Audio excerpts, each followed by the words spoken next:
Namanje siyanivusela namuhla ehlelweni lenu nilithandzako Public Insight Reloaded lo nivusela ko ngcina Thalalisa Dlamini. Sihloniphekile namuhla sithole ithuba lelihle lokuba nemlangeni His Excellency the Prime Minister of Swatini Babe Russell Dlamini sinivusele Nkosi. Siyavusela Nkosi sivusele nebabukeli emakhaya. Hlobo omuhle siyabonga kusinika lithuba esikhathini sakho lesigijima kakhulu. Hlobo omuhle sithi asibude nje Nkosi kokuqala ukuthi kephana in brief umlangeni mangathi uyamthula ukuthi Ndvunankhulu waseSwatini ungubani uhambe phi kuze afike la khona Bulawa Amakhosi. Siyabonga mlangeni. Ngicabanga ukuthi sengikhulumile kanye intana indzaba kodwa nje kafishane ukuthi ngisho ukuthi ngikhulele la eMbabane from grade 1 to standard 5. Ngihamba nangifundza lapha eMgqolo primary ngase ngiyasuka ngifundza eMasundweni sengihlala lokho bekhaya. Ngasuka from 1 to form 3 Masundweni ngasuka ngabuya St Mark's for form 4 and form 5. Ngase sengi-university doing a campus for 5 years. Ngase ke sengiyawela ngifunda eSouth Africa kepha-ke ngisebenze enhlanganweni yaka-World Vision for 12 years eSwatini. Ngasebenza enhlanganweni yaka-World Vision for almost half a year Zambia. Ngabuya kaNgwane ngase sengiya eRwanda for 3 years. Ngasebenza eSouth Africa for 2 years. Ngase ngabuya ngisebenza ka-NDMA for 8 years. Lokho-ke sengithatha umsebenzi kaNgwane. Damini kunene Nkosi. Ngabe Nkosi kulula kangakanani loku-adjusta Hlobo omuhle kuvakala ngwazi ukuthi bosebenza kumbe kungathiwa sinabozuka bebangcono nala sekuthunywa khona ngemakhosi kubalula yini loku-adjusta Hlobo omuhle etintweni etfana letho. Well, ngiyabonga lokhu ubude lo mbuto loyo kepha-ke ngicabanga ukuthi mina cishe for all my life bengingasebenzeli imali. I think bengisebenzela nje ukuthi impilo yami umoya wami uya netiseka ngalo kwendaba ake ngibenzi nangisuka teaching ngiyojoina World Vision. I took a dip in my salary. Kwakungasi kahulumende ngang-employee permanently, but I decided ukuthi no, my calling is beyond where I was then.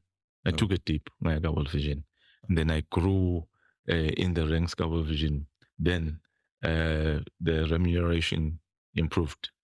But when I felt person crisis within World Vision, and I felt I needed to do something else, I left. And I started a consultancy business privately. Okay. And you know what happens now, private consultancy. Lemnye minyaka kuyoma, lemnye kuyakhula, iyakhula imali kepha nje. And then from there, just when my consultancy business was paying well, and I saw the challenge of establishing NDMA, and it was stimulating to me. And then I joined NDMA after I was interviewed and offered the job. And then that salary was lower than what I was actually getting in my private consultancy firm. But you know, the value, the gratification from lokusebenta lapha kwekuthi I'm serving the country. And in fact, I think something I've never said, or I don't usually say, is that in the middle of our response, COVID, I was headhunted Okay. for a job abroad. Ngicela ukungasho ukuthi iyiphi organization kuphi, Yes. but abroad. Yeah. Headhunted, and they offered me a good a good pay. Kwekuthi they would give me a choice whether I wanted to stay in Eswatini or go and stay abroad. Wherever I would be able to stay, I'll be able to work as long as I was willing to travel globally from wherever I'll be located. But I turned it down because I said, no, I've just started NDMA and we are in the middle of a disaster here. It's not proper or even ethical for me to leave the country at this stage.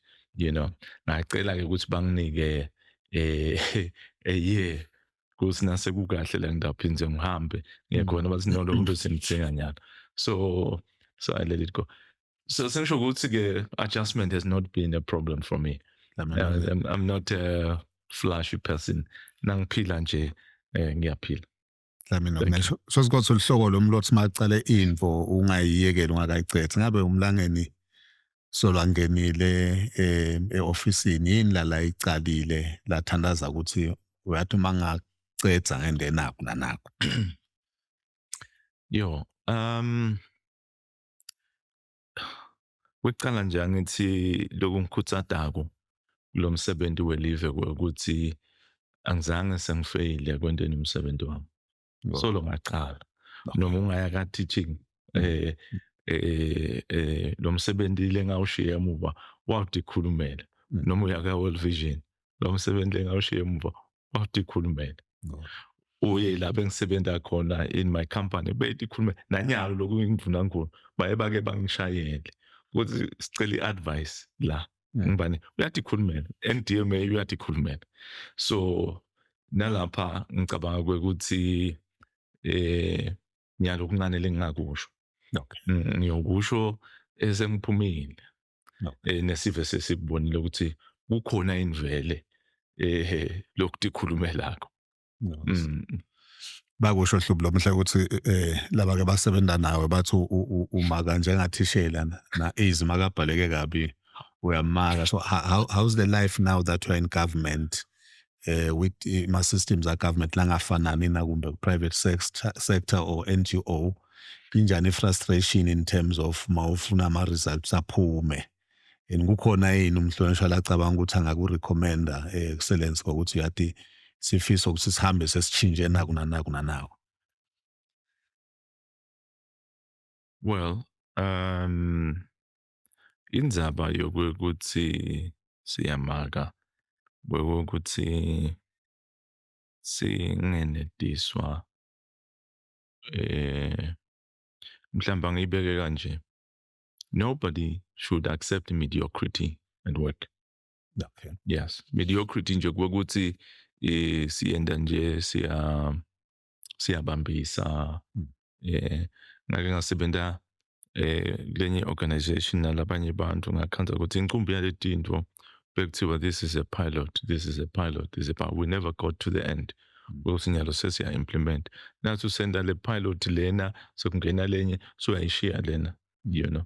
So mina ke ngikhutsatwa liBhayibheli nalithi ku-Old Testament kubhala uMshumayeli uthi whatever your hands find to do it with all your might, for in the grave where you're going kude lo ngakwendanga usebenza. Bese ke iNew Testament ithi do everything as if unto the Lord.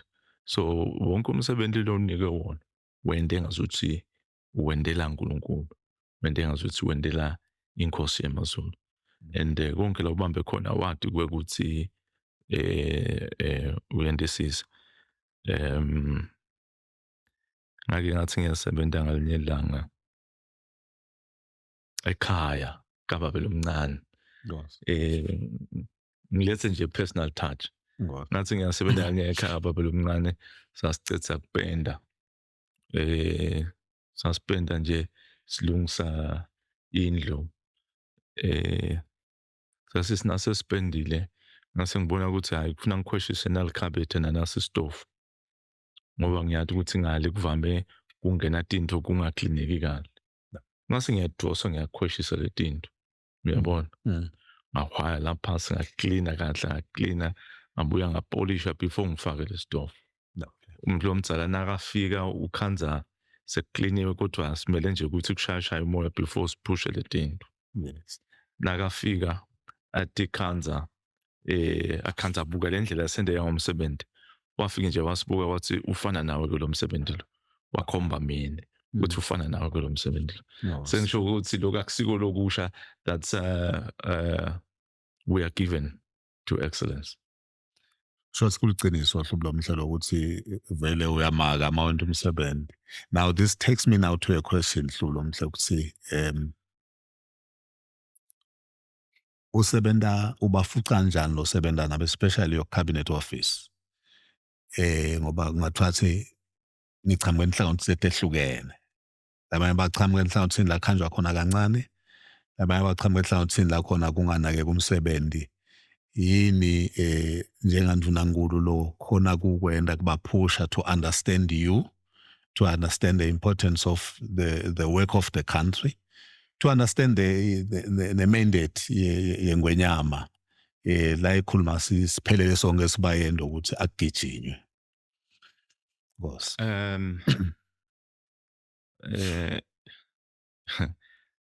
Njengoba ungibudile ekuqaleni kwekuthi angiqali kusebenza la sengikhona khona. So leadership and management experience ayisiyo yinsha. Lokusho ukuthi bantu kufuna ukuthi ubaphusha maintain a good relationship with them. Ngeke ukuthi beve nabo ukuthi ba valued. Nangisemncane bake bathi nangicala leadership bake bathi I'm a slave driver. You know. Kepha ke lokwaba kuhle kwekuthi we had ama sessions a feedback ku leadership ukuthi what would you like us to change? What would you like us to do? So that is where those things were feedback were coming back. So nyalo ku cabinet ngicabanga ukuthi sonke kufuna siphushwe ukuthi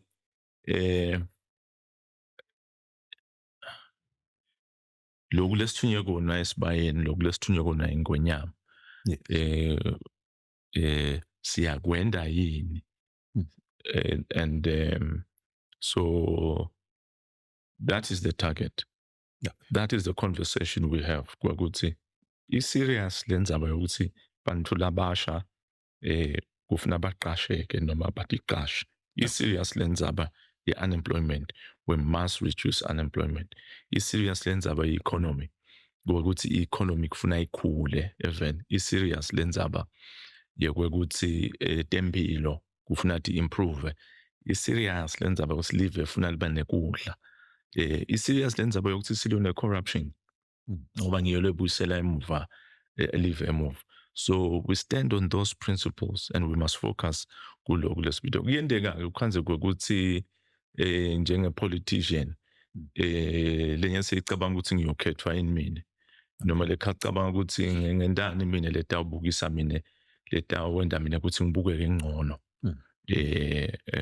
That is allowed, but lokho akungakususi kulo msebenzi lo akungabe sekuphambana nalo msebenzi welive lonke.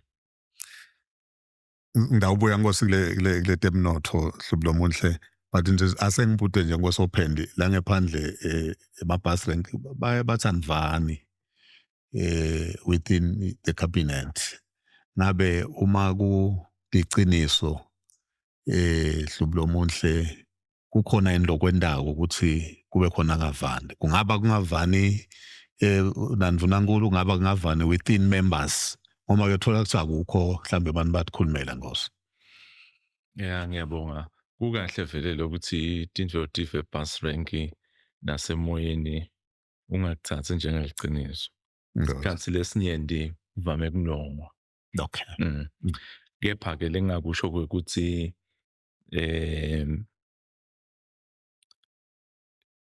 e-cabinet, yes, like everywhere else, ake ngibekise nje ngishito ukuthi ngike ngasebenza before.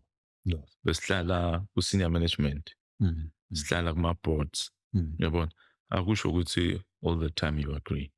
okay, But my personal belief is that, and that's what I've seen, iba effective. yes, Which when you go to a board meeting or a senior management, you must discuss the undiscussable things. okay, You know, manje labanye bakhanza ukuthi letinye tinto nawutikhuluma akafanele utikhulume, keja lo msebenzi ukubhekela ukuthi uqhubeke uye embili ngendlela lokufanele. yes, Yebo. So kuba kuhluka kwembono. Mina ngikholelwa ukuthi the undiscussable things must be discussed and di-alignwe to the vision that we have been given. So ke kuyenteka ukuthi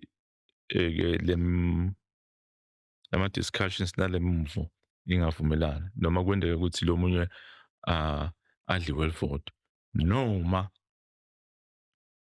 lo munye abe overridden ne-decision ukuthi yebo, this is what you want, but what you want is not aligned, you know, to the strategy or to the vision. Bese-ke so ba-disgruntled ngaleyo ndlela. But lengakusho ukuthi it is wrong, it is unprofessional, ukuthi nasuphuma lapho, so uphuma soyokhuluma ngaphandle kabi ngale collective. Yeah, that is wrong. Kukhona your excellency ama-measures lo wendako to try to educate noma-ke kutrainer etimeni efana naleto mana sephalamende sikuvile lokuthi kuyendeka kuthiwa ukuthi umuntu so tindzaba setiyampunjuka lebethi ngakafuthi tiphumele kubantu kukhona indlela lokwendeka to try to address that situation. Kukanye kwendeka eParliament ngicabanga ukuthi sorry kuyo cabinet. Yeah. Ngicabanga ukuthi siwavulile amathuba ukukhuluma sihamba ne-retreat yokulungisa lobo kepha-ke ngicabanga ukuthi lokube effective is the recent meeting that lesibe nayo yokuthi sikhutane simalunga bokuthi noma uyathanza noma uthanza. Okay, there are standards in this life that you have to meet. Yes, ukuthi wena ukhuliswe kanjani ekhaya noma kuphi noma uqabangani. There are norms la khona even there are norms la khona community culture yethu that needs to be followed. So ke now khona ke ukuthi siyabona ke ukuthi cha lokuyaleka recently kubonakala ngathi kukhona la kuyakhona kepha ke siyabona lokunye ukuthi kuyachubeka ngendlela lengasiyo. Los.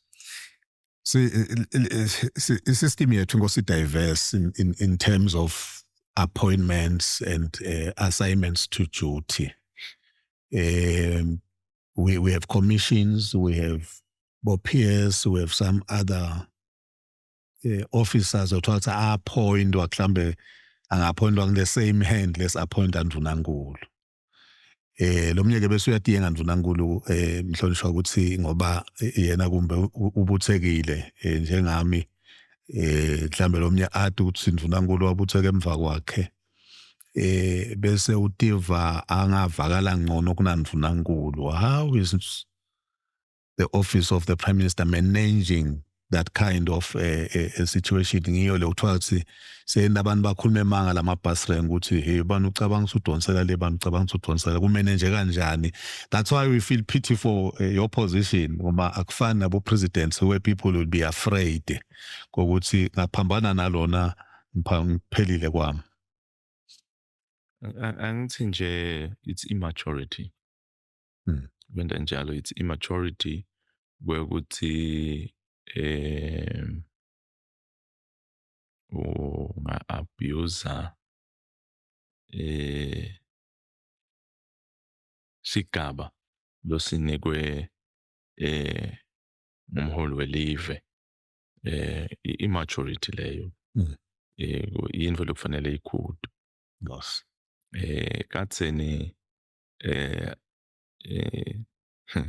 njengoba ngishito nje ukuthi ingxenye yempilo yami la ngisemncane ngikhule eHambabane but ngase ngiphindze ngiyofunda emasondweni engihlala kuMathapha. Yes. Kepha-ke vele nawukhuliswa bantu labadzala labanenhlonipho nalabasati koswati Yes. beyakwati lokuniko. Katseni uthi nawubekwe inkosi noma ngabe bosidzakwa lesingatinaki lesihlala ematshwaleni lokho njani uvuke utitsinzide. Okay. Uyekele nekudzakwa noma uyekele nekuhamba kukhuluma kabi ngoba soyati uhlonipha lesandla lesikhombile. Yes. Siyabona-ke nyalo ukuthi instead ukuthi kwendeke lokho bantu basebenzisa-ke leso sigaba kabe. Okay. Kangangoba live liyasinsimba namanje lelive leli licinile. uNkulunkulu ukhona kule live licinile. Live liyasinsimba ngendzaba ye-corruption. Yes. Yes, siyazi ukuthi kuqaleni akufiki nami lokho. Siyazi ukuthi previous ministers of finance baze ba-estimate ukuthi how much we're losing, Okay. you know, per month noma per year. Yeah. Nendzaba ye-corruption event. Okay. Ngubone nyalo lokhu sengila ukuthi lama ministers noma labo bebasho sibili. Liyasinsimba bantu labenda letintfo leti labanyenti babo ngilaba la bangahloniphi lesigaba lasanibona basisebenzisa for personal gain. And that is wrong. Yes. Amen. Ake sesishaya umoya ngosista ubuya kulena imcokwa kakhulu lo songene kwehlubo lomuhle. We followed your life because we know we have been with World Vision and uma bangacambe mangala bakhulumako you were responsible for almost all the projects in the country. So live ulati kahle geographical. Sekubuta nje hlubo lomuhle ukuthi ngokulati kwakho futhi uphindze wasebenza cisha ka disaster. Yini okuyi-priority hlubo lomhle ngoma lokuthathu nje kumbe la ngasherishela kona umlangeni lafisile ukuthi in the next 12 to 24 hours months kumandate yangwe lingabe live liku-active lokho nje ungaba sengqondweni emhlonishwa. Siyabonga. Well kweqala nje vele lokhu sengqondweni ngilokhu lesithunywe kona ngoba kumcoka kwathi ukuthi ingonyama yasithuma ini sibaya nebantu basithuma ini.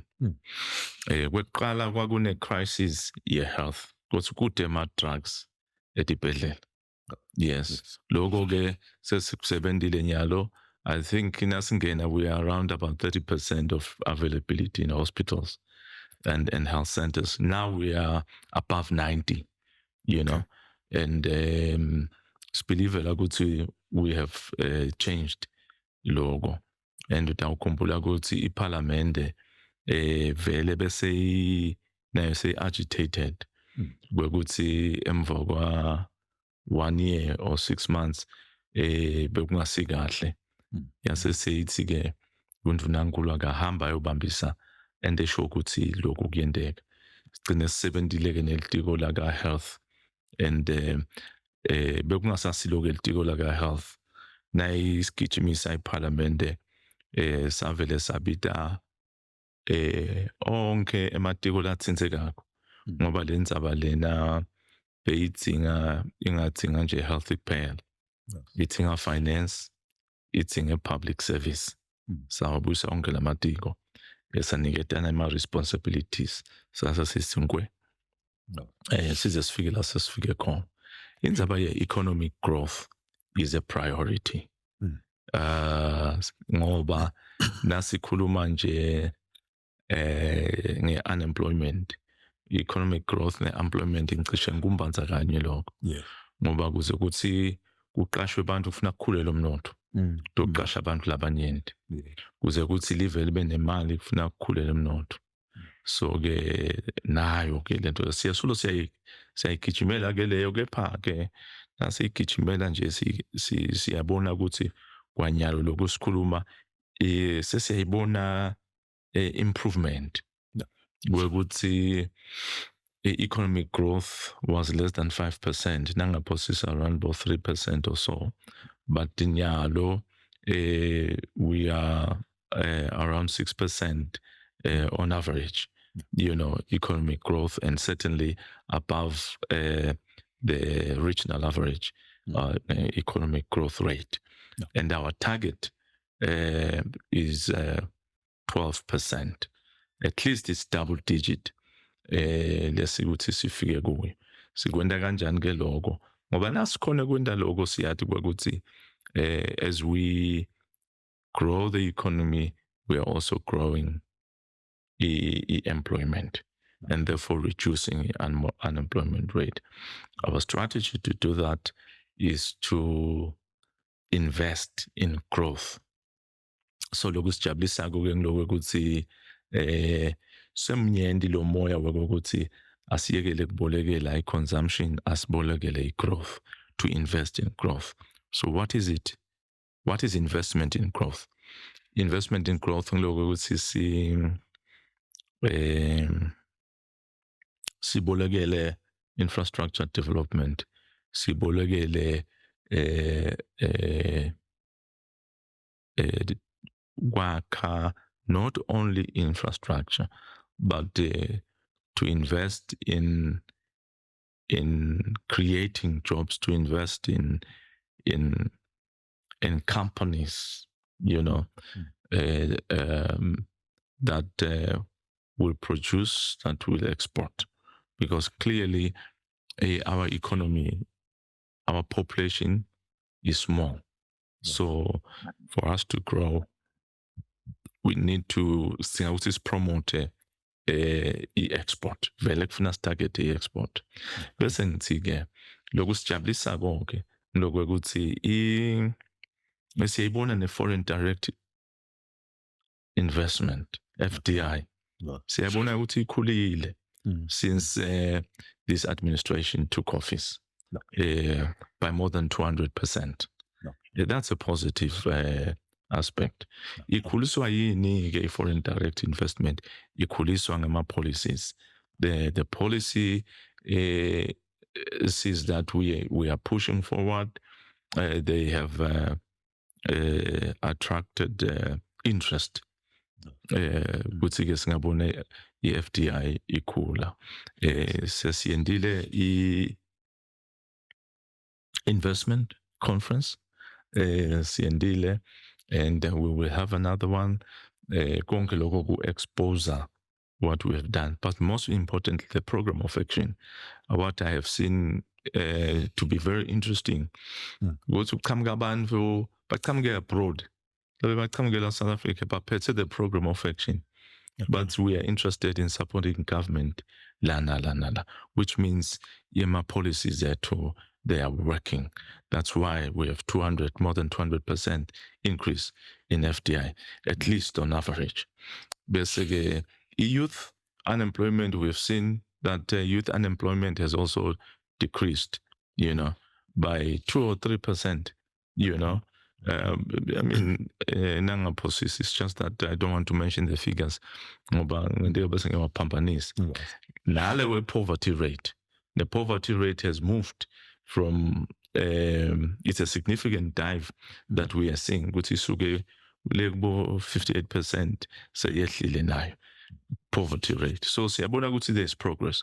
So if we can maintain, increase the speed at which we are doing it, I believe that we will hit the target.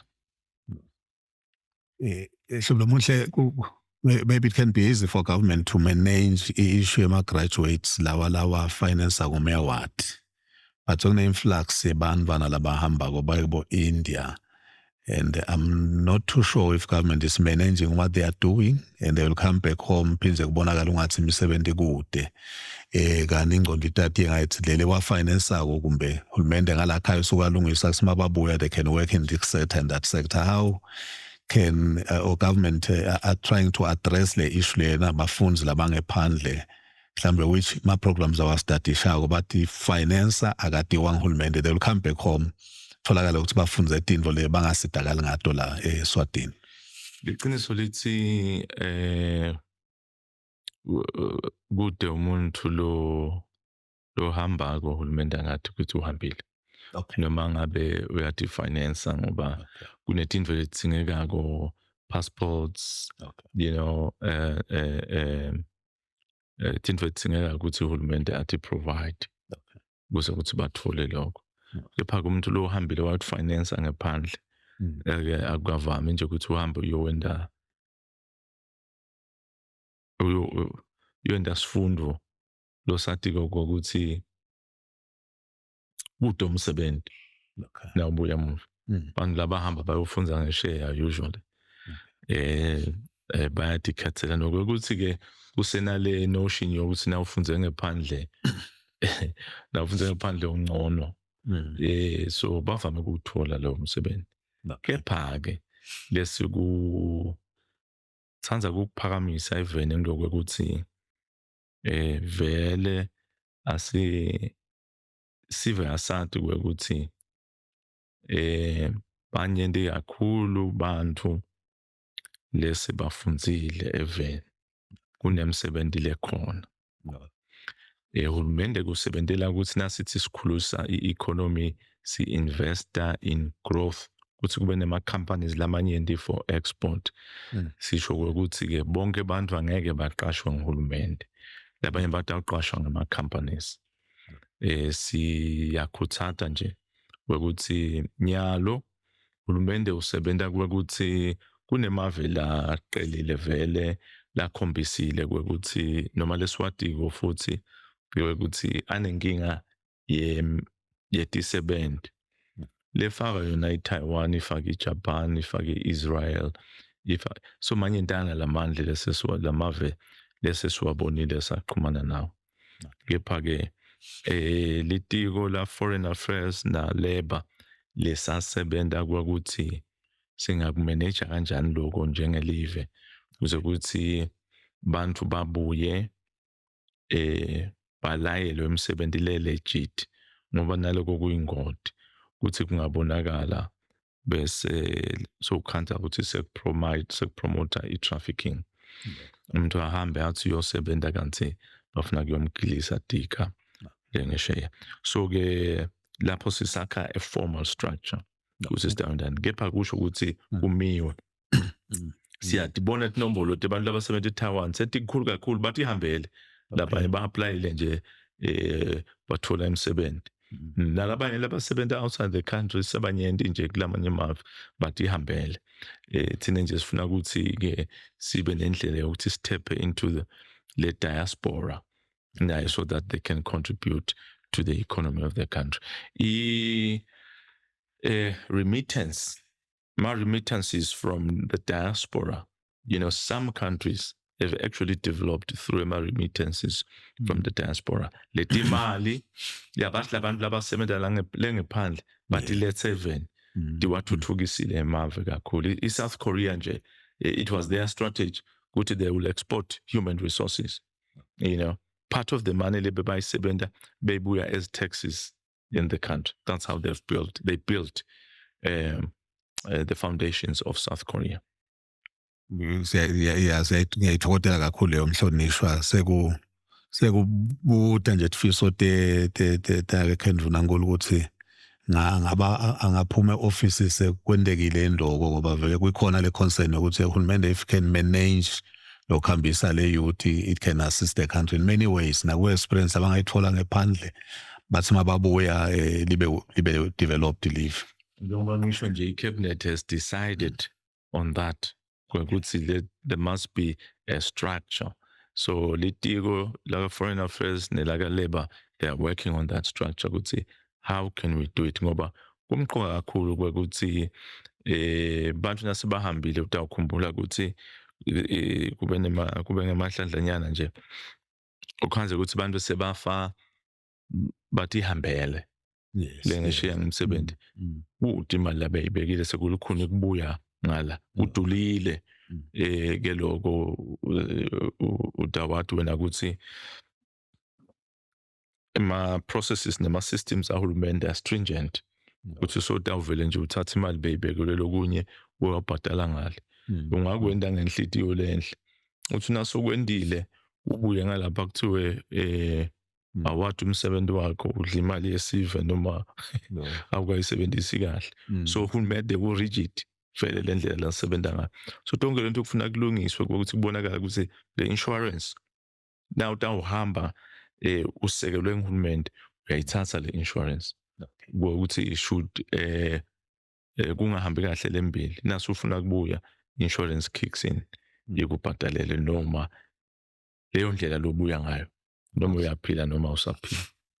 Kodwa hlobo lomunhle uNkulunkulu uphinde abe ngumfundisi ngoba uba umprofit ngoba so uhamba embili kule mbuzo ngihleka kona lokho sokhuluma lena ukuthi i-downloads cha Nkosi sibonga noku maintainer siyabona ngathi kuya maintainer kabudlelwane belive nalamanye amazwe sikubona ukuthi basithanze bachubeke balikhulume kahle live kwabane inkulumo hlobo lomunhle ukuthi umlangeni bathi unesibinzi ayedvana ukuthi yena angatshintsha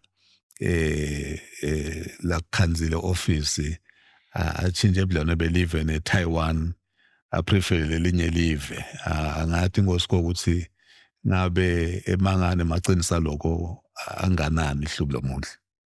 Well asingicala nje ngekusho ukuthi live la kaNgwane linebudlwane lobuhle cishe nawo onke amave emhlaba. Ingonyama inkosi Mswati wesithathu yende umsebenzi lomuhle kakhulu kulelo hlangothi. Kakhulu uyamangala nawo hamba la ngaphandle namsebenzi yelive ukuthi bayithanda kangakanani ingonyama. And isitawathi ukuthi lokho akukwendeki nje ukuthi vele kwavuka ebusuku kwendeka lokho kudemonstrator i-consistency yelive in the last 40 years since His Majesty has been on the throne.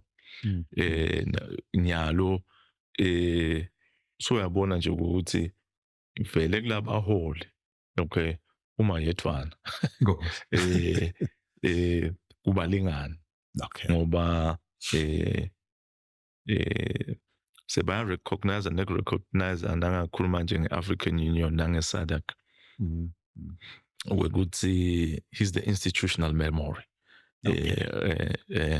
So ngeke singihulumende we tap into that wisdom from His Majesty. Kule ndzaba loyikhulumako ye-Taiwan ngiyikhulumile le ndzaba ngiyipresentile eParliament kulama responses disruptive leadership yokuthi bantu abangathathi emoyeni abangathathi emoyeni konke lokuvakalako angithi nje nasicethe icabinet lapha le ndzaba isuka khona ukuthi sa-invite Professor Sachs i-cabinet yakhokha a declaration. It's a formal document yetinqumo i-cabinet le yadenda lapho ukuthi idakulandzela so nyalo ke silandzelela ukuthi kwendeke lesathi sitakwendeka indzaba yokuthi sesishintsha ipolicy ayizange seyishintshe ayizange nekuyikhulumisa azange sesiyikhulumise le ndzaba le policy is static. Policy static asengichaza ukuthi ibangwa yini le ndzaba kuze ukuthi live litawuyati libangwa ukuthi Mbasadi waseTaiwan lo sangekho nalokho ufuna ukuthi ubute ukuthi wasesoyahamba Nicodemusly Mm. Mm. kwenteke yena. Ngoba. Ngoba kubanga ngilokhu ukuthi emhlanganweni lebesinawo naye akhulume kabi ngelive, akhulume kabi ngelive ngendlela lenganambitheki, bese siyamkhuda ukuthi akwendiwa lokho. Nakahlala kwenda la ngephandle angakwendi formally e-ofisini laNdunankulu akusikho. Adube-ke akwate-ke bese ke so yakhetha ke yena ukuthi nyalo sokutalwa naNdunankulu. Akhethe umbonile ke emva kwa nakuqala lama stories lawa uthi ungakhuluma nje kabi ngaNdunankulu emaphepheni noma ePhalamende ahamba kuniketa i-rice abe khona abe nawe emangweni tonke into leti bona kuyena. Kodwa nje angigcine ngokuthi ngisho ukuthi ke ngemangala lihlata kuhlaba lawo akukho ipolicy yahulumende ayikashintshi. Ngiyahamba nje ngiye Taiwan at the invitation of the president ukuthi ngiye. The president was here to celebrate i-birthday yenkosi na 40 years on the throne. He did mention that he was going to invite me to Taiwan. The Minister of Foreign Affairs did mention that batawung invite, and they have done that. Ngonyama seyibusisile ukuthi ngihambe ngiye Taiwan. Ayikho lento leyo. Nemangala hlaba. Nibothatha bekunene tindzaba la kufanele thathwe khona. Ningathathe emoyeni. Singathatha emabhareni khona. Kunento lenhle Hlubulo Mhlelo oyikhulumile ePhalamende with the serious concern the issue of corruption in the land. Wakhuluma ukuthi le agency leyabekwa nguhulumende ayingakhathali kuchubeka ifake applications for warrants high court for bomsolwa laba bangaba khona.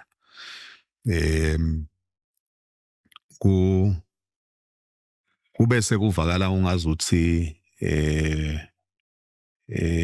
akusakhulumeki kona noma ke kubese sekuvakala ungazuthi we are fighting inkantolo.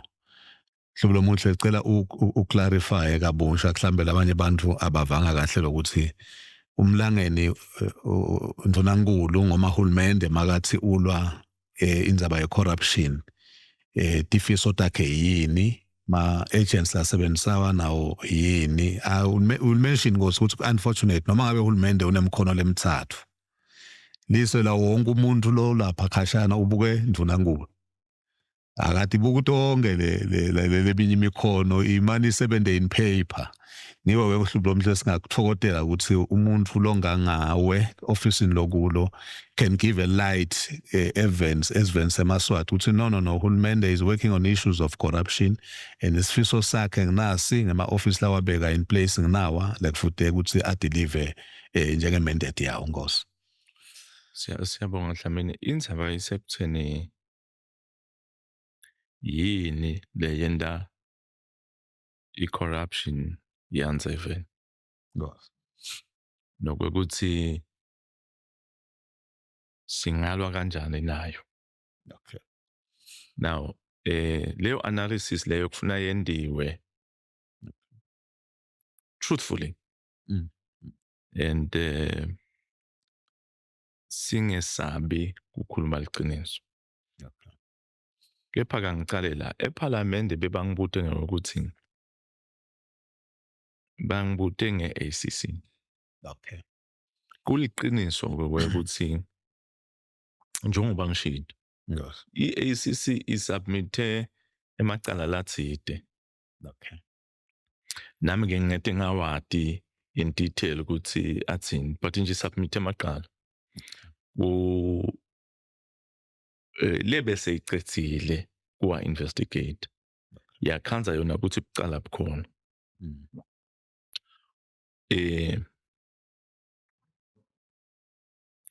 kungathi ke CJ akayikhokhi warrant of arrest ngathi ngema reasons akhe bengeke ngene kuwo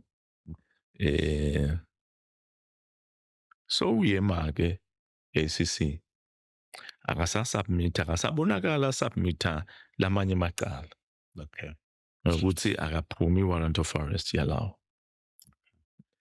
Ngithi ke mina cha bekunene CJ unelungelo ukuthi atenedise ukuthi ngiyayikhokha warrant of arrest noma cha ke. Kepha ke iACC ayingemi ayiqhubeke isebenze nje. Isubmit lamanye emacala la seyicethile kwa investigator ngoba nawubuka the amount of money lesispendako kuyo iACC nalamanye ama institutions kungasiyo nje ukuthi sengihlaba iACC kuphela wekuthi there must be a commensurate output. Uyabona ema institutions akala kangwane noma ngiwaphi akadelive kumandate lanikedwe wona. Sibonile ke i-response lebe ngikhola ukuthi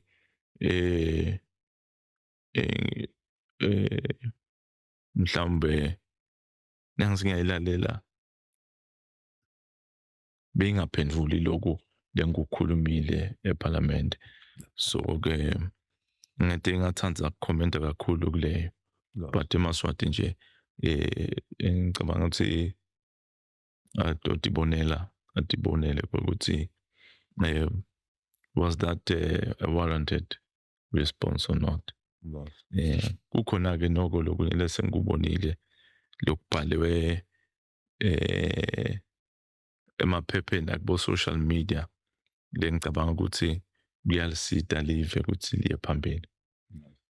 Kulama analysis bengidawuthi kule analysis bengidawuthi mina sithi kwekuthi ku-fast trackwe kuthethwe kwemaqala.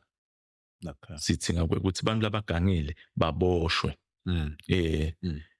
Utawukhumbula ukuthi iNgonyama yake yat pronounce ukuthi ababanjwe labo bhabule. Uyabona? Now it's been years, since that was stated.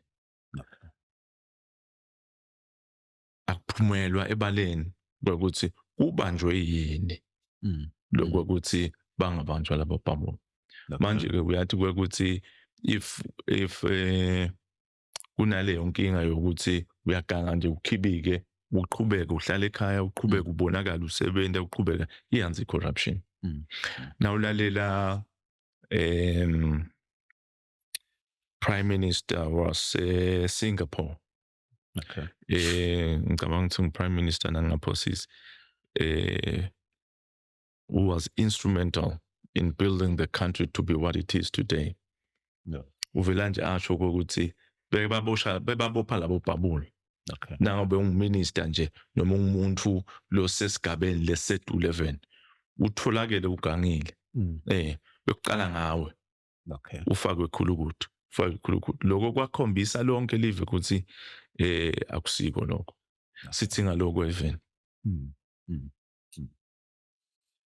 But ikhona in place engosbe lokutawulamlela angibathi abantu labadzala labaphethe lemikhono yahulumende kusibake bahlale banathela itiya kukhona in place as government like we have said lokusihlupho unfortunate no matter how many arms the country can have kuye kubuke le office landvunankulu ukuthi kukhona in place kuphusha ukuthi asasende nako kuze siphume neanswer kulelo hlangothi. Liqiniso lithi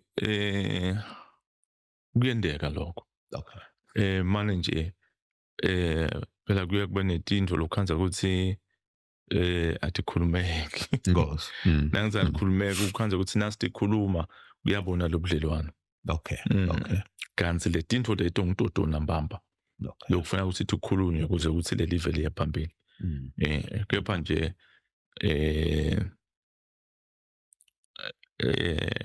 njengoba ngisho i-dog statement lengisikhokhile ukuthi akhona ama-engagements lamcoka ukuthi lafuna endiwe privately to move the country forward. Because atawendela hlulom. Hope does not kill. So nginethemba lokuthi atawendeka. Unfortunately nangabe angendeki kusho ukuthi level taqhubeka limela lime khona kule ndzaba ye-corruption. Okay. Mhlombe siyabonga kakhulu isikhathi sakho Nkosi.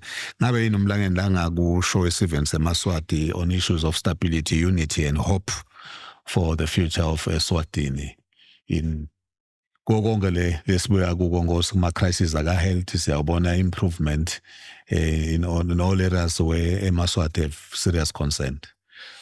Ngiyabonga Dlamini, angithi labafundzile bathi imphumela yepolicy ucela kuyibona emva kweminyaka lemithathu seyimplementwa lemphumela yale policy. La kaNgwane sesibonile ke thina njengoba bengisho ama-indicators e-economic growth ukuthi siyawabona. Bengisho ama-indicators ekwehla kwe-poverty rate. Bengisho i-indicator ye-employment ye-youth, ye-unemployment ukuthi yehla. I-indicator yaka-health kwekuthi drugs availability we've moved from 30 to 90%. FDI, we've increased FDI by about 200,000. Siyabona ukuthi seyiqalile imphumela yale policy yalo hulumende lokhona. Kuthi kuyabonakala ukuthi ama-indicators onke aphointa kokuthi ayakhula abangqono level mixala lingqono khona. So ke lese sikusebentela nyalo ukuthi nasithi kune economic growth rate sifuna ukuthi ivakale la kicking leSwati. Kepha siyajabula lokuthi siyabona ukuthi 16,000 wemsebenzi yakhiwe solo started of 16,000 nangaphosisi 11,000 waloyo webantu labasha kulo 16,000 nekwekuthi ke i-poverty rate nayehlile siyakholwa ukuthi kusho ukuthi abantu sebayakhona ukuyiphilisa ngcono lengaphandle noma ungaqashwa but uyakhona ukuyiphilisa. Selehlile lelo ngicela ukuthi eMaswati athi ukuthi kuyakhombisa inguquko letingcono letenda level bengcono. Ngiyaloku singurhulumende sikhwicile kunema mega projects lesiwasebenzako. Ngiyakhumbula ukuthi iphumile eNgwenyama yathi ifuna ama company latawuba a generate ama billions. Iphumile ke cabinet ikhwicile ukuthi how do we make that happen? And this nesiqiniseko so ukuthi kwangena ema companies noma sakha ama companies lamakhulu la based on export sitawukhona ukuqasha more people, si generate more revenue for the country.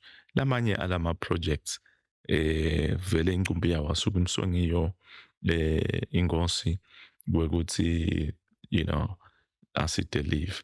So kunelithemba ke ngicela kuwe eMaswati ukuthi ake sifocus kunakulokwakhago, ake sifocus kunakulokwakhago sithe thembe eMaswati ukuthi we can do better and nginesiqiniseko ukuthi we can do better. Nasimunye kunenzaba angigcine lengijabulisako lengibangalisana lese Bhayibhelini nayilendeka nayilendeka nakwakhiwa itower yathi le tower yase bathini Babel, the Tower of Babel ukuthi labantu bebakha le tower lombhoshongo wendlu lo bebawakha wesakhiwo bawakha bathi bafuna uyofika ezulwini bafuna ukuyobona uyofika ezulwini bayobona ezulwini kunyenikele engaqonzisisi ngawo ukuthi ngoba sesiyathi inyalo ukuthi lesibhakabhaka kusho ukuthi uyashayisa kuzo uyenqa nje ungene ku-space emazulu-ke manyendi ngoba iBhayibheli liyakhuluma ngelizulu lesithathu asathi-ke bona ukuthi bebathi bathi awufika kuliphi izulu kodwa le ngikujabulelako le ngifuna kukuniketa emaswati ukuthi uthi uNkulunkulu ake sehleni siyobona naba bantu ukuthi bendani sizathu ukuthi labantu bakhuluma lwimi lunye banye kude lapha ngeke bakhona kwenda bakhuluma lwimi lunye banye babambene kude lapha ngeke bakhona kwenda nathi singemaswati nasingabambana nje sichube buve bethu ekhathi sibuphakamise kude lo ngeke kusibani inkinga lesilimatako ngilothi sithi sibambene umuntu abona ukuthi what's in it for me kuyasihlupha kakhulu lokho singemaswati kumconga ukuthi sesibeke live empilini na ubuka live le-America nabuka bantu bayatiqhenya ngebuve babo kuba noma nokuthiwa nakuhlatshelwa nje i-American anthem ingoma yesive saseMelika uyambona wonke umuntu uyekelela kwendako abamba inhlitiyo yakhe abe serious ngoba uyantu ukuthi kusho ukuthini siyakudinga nathi lokho eveni lakithi sibeke buve bethu nebunye bethu empilo singavumeli uhlukaniswa abantu bekhamba noma bantu bala kithi kodwa lapha tibeka bona impilo kunanelive siyabonga Bonga kakhulu Nkosi, thank you for your time Mhlomlangeni. Siyabonga Thank you. Siyabonga Nkosi. Wina-ke malokotha ngilomnyama ngilosenhlambelweni malokotha ngilomnyama ngilo njengenyama yesibanda. Sabela bakubita bakuleta bethi vele bethi vala mswati omnyama kulabalthuli. Ingani bakubita lathi indzaba tegwazana kunyane tekubulalana. Bakubita nje sebavele balokhelela ivela komsakandaba basontali balekela. Banemanga kabathi kuthi mswati imvulele ngenamsindvo. Ingani uyabhulala amakhulu emalangabi. Wabhuleka bomgabela shangala kule Zimbabwe bebabulalana. Ubese umamatela kuthula nakuVladimir Putin umRussia. Ngeke lo mpika abadala wakithi namhlasele bahlethi nje badidekile. Ngisho kulesikhulu lesibiyeni namkhothe lapha esenkala ngqabaneni. Isithiyo ngilemhlophe ngilehlule mangemadodza. Emadodza ngilebehlangene eParliament lapha kalobamba. Athi taphuma sahlale emaqoqwana. Ngilele kwabona ke namsakandaba wasobuthi umhlaba lapha esibayini edzidzini. Ufike wakithi emaqoqwana wasakada. Nabone badibela igudvu basele nje bahlethi bathi ngongcile. Mphandleni wakithi ngilo njengelanga. Lilanga lakithi libofela kabongothotsheni. Lishisa amahenyane kunyane amaphekula sikhuni kwaba ngumlotha. Bayashamsa kandaba basheleti endlini. Nabona bagijimba basalale emakhaya balale emathafeni. Ngilomshumayeli wakithi ngilomlomo uvuthe emalangaphi. Iyakhuluma imbubethi indzebe tembubethi tekathi indzaba telivangeli.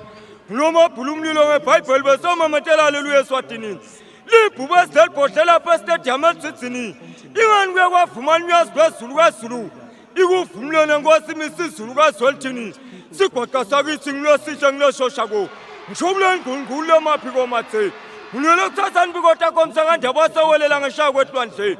Ufike lapha eDubai evele emaSulumane. Ngabe sewuqoboshela tebuqwephesha.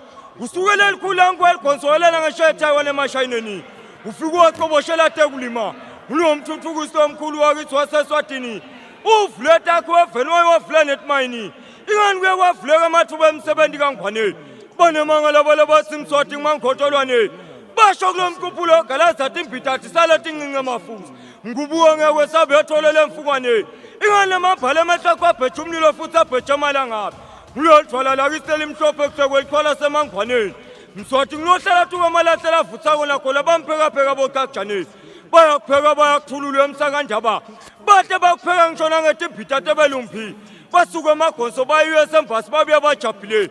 Abathi kuthi mswati ngumakhosi etive nje inkosi ebusa etiveni.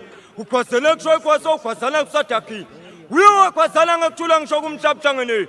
Lo manyathelo wakithi unyathelelwa ndlela asele yokubalekela. Unyathele lapha eTopiya e-Addis Ababa. babe sesebakunika isihlalo sekugcina kuthule e-Afrika uyimbubu uyingwenyama mjamathola sinyathi hayethe uniwaphakathi